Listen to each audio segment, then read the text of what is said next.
नमस्कार दोस्तों, पिछली वीडियो में हमने 20 तक क्वेश्चन कर लिए थे। अब हम 21 से क्वेश्चन यहाँ पे शुरू करने वाले हैं।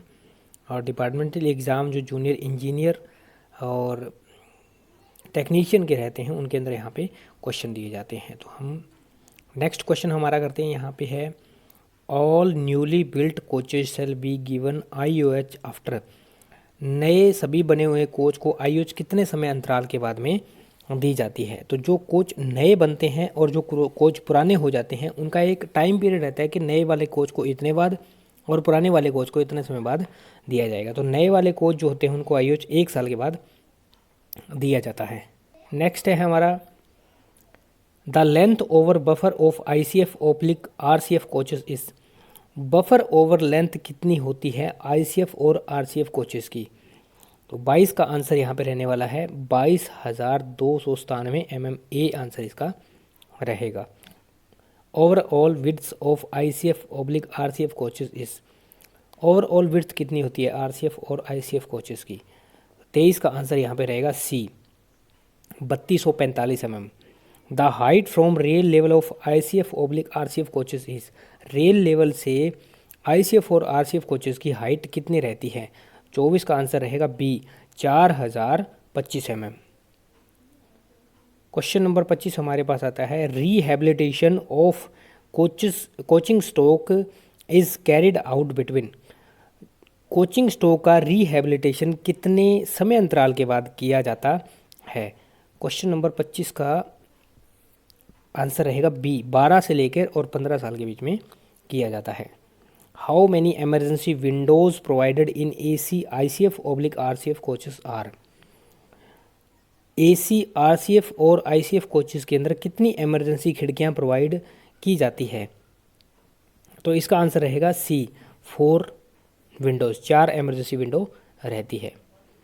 27 rehabilitation cost of coaching stock is. Coaching stock की रिहेबिलिटेशन कॉस्ट जो होती है वो कितनी होती है। 27 का आंसर रहेगा सी 25% of the total cost. Total cost की 25% जो कॉस्ट होती है वो रिहेबिलिटेशन के लिए कोचिंग स्टॉक में यूज़ की जाती है। 28 नंबर है what do you mean by FRP। FRP से आप क्या समझते हैं। FRP होता है बी आंसर रहेगा इसका फाइबर रेनफोर्स्ड प्लास्टिक। FRP होता है। 29 नंबर क्वेश्चन की हम बात करें the maximum standard buffer height above rail level to centre of buffer is.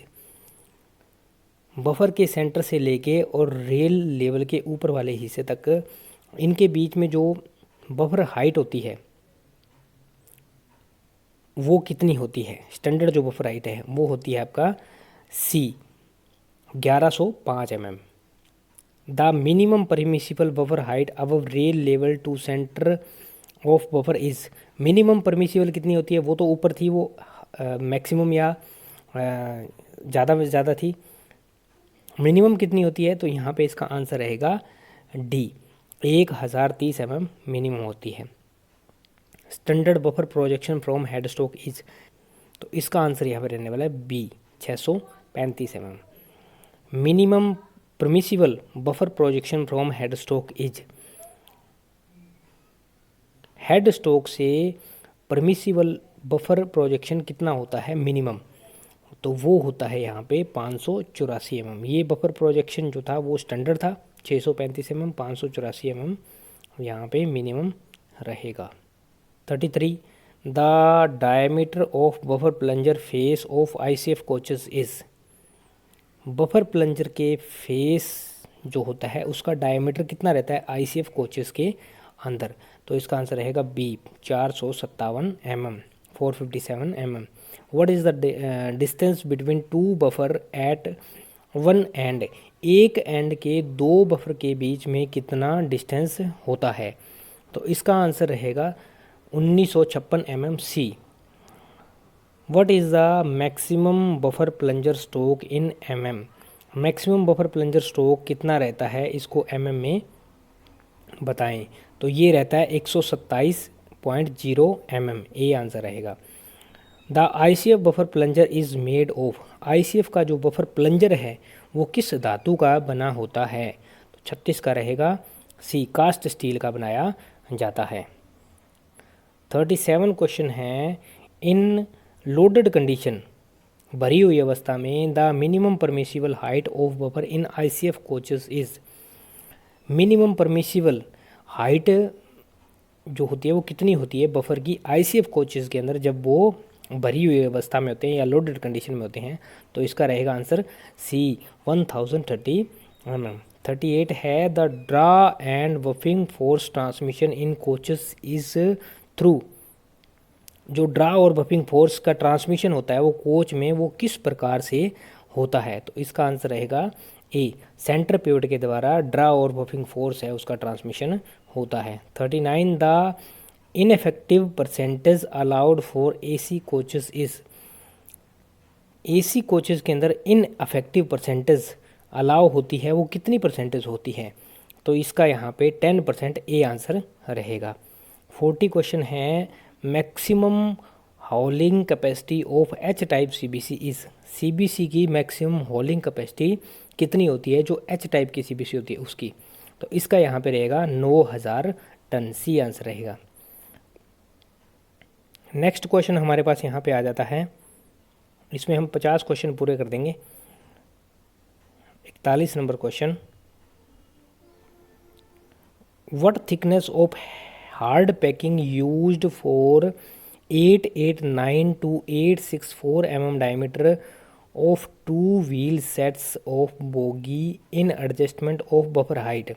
कहा गया है कि बफर हाइट को एडजस्ट करने के लिए जो व्हील का डायमीटर होता है वो 889 से लेके और 864 के बीच में आता है, तो उसके दौरान कौन से हार्ड पैकिंग कितनी थिकनेस की यूज़ की जाती है उसके बारे में यहाँ पे पूछा गया है। तो इस दौरान हम 13 mm की जो पैकिंग होती है उसको यूज़ में लाया जाता है।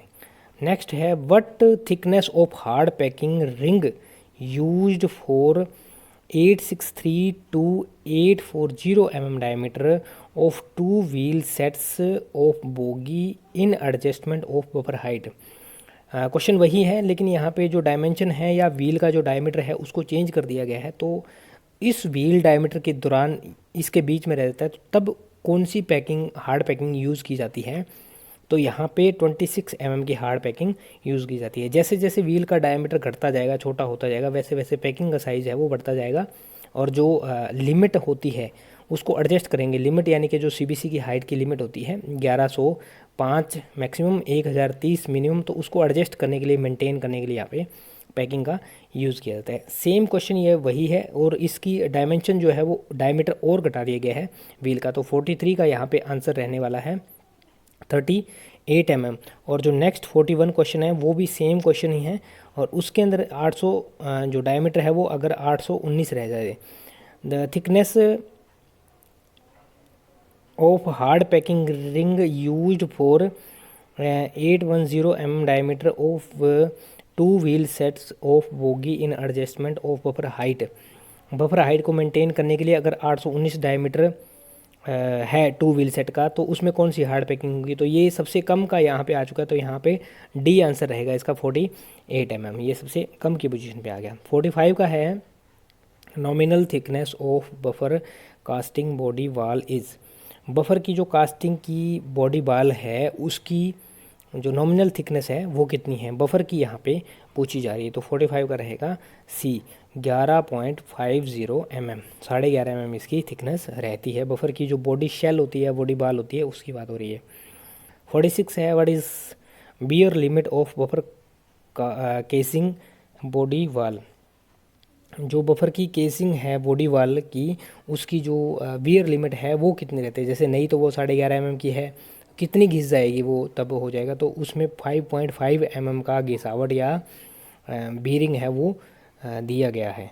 नेक्स्ट क्वेश्चन है 47, what is the weakest link of H type tight lock centre buffer coupler. H type tight lock centre buffer coupler जो है उसका वीकेस्ट लिंक कौन सा है, यानी कि कमज़ोर कड़ी उसकी कौन सी है? तो यहाँ पे उसकी जो कमज़ोर कड़ी है वो नक्कल होती है, नक्कल उसकी सबसे कमज़ोर कड़ी मानी जाती है। 48 है, destruction tube is provided inside the destruction tube जो होती है वो किसके इनसाइड या किसके अंदर प्रोवाइड की जाती है, तो ये बफर के अंदर डिस्ट्रक्शन ट्यूब प्रोवाइड की जाती है। Question number 49, capacity of air reservoir of the coaches, coaches के अंदर एयर की कैपेसिटी कितनी होती है, तो कोचेस के अंदर 200 लीटर की एयर की कैपेसिटी होती है। क्वेश्चन 50 है, a dimension of a passenger train non AC coaches, non AC coach के अंदर पैसेंजर ट्रेन की ए डायमेंशन क्या रहने वाली है, तो इसका आंसर हो जाएगा बी 16 + 2 - 0 mm। तो हमने क्वेश्चन 50 तक कर लिए हैं। नेक्स्ट क्वेश्चन हम आगे करेंगे। अगर किसी का एब्रिवेशन यानी कि फुल फॉर्म गलत बता दी गई है तो कमेंट सेक्शन में कमेंट करके उसमें सुधार करवाएं, और अगर किसी क्वेश्चन का आंसर आपको गलत लगता है या मैंने गलत बताया है तो उसमें भी सुधार करवाने की कोशिश करें। उम्मीद करता हूँ जानकारी अच्छी लग रही है। नेक्स्ट इसकी सीरीज़ यहाँ पे आती रहेगी। हमारे पास 1000 क्वेश्चन का क्वेश्चन बैंक पड़ा है। उसके बाद ये कंप्लीट होने के बाद हम आगे ब्रीफ में उसके बारे में जानेंगे, जैसे एलएचबी के, आईसीएफ के और फिर वैगन के बारे में। तो इस तरह से हम आगे की जानकारी लेते रहेंगे। उम्मीद करता हूँ जानकारी समझ पाए होंगे। मिलते हैं नेक्स्ट वीडियो में नेक्स्ट अपडेट के साथ। तब तक के लिए जय हिंद, जय भारत, वंदे मातरम साथियों।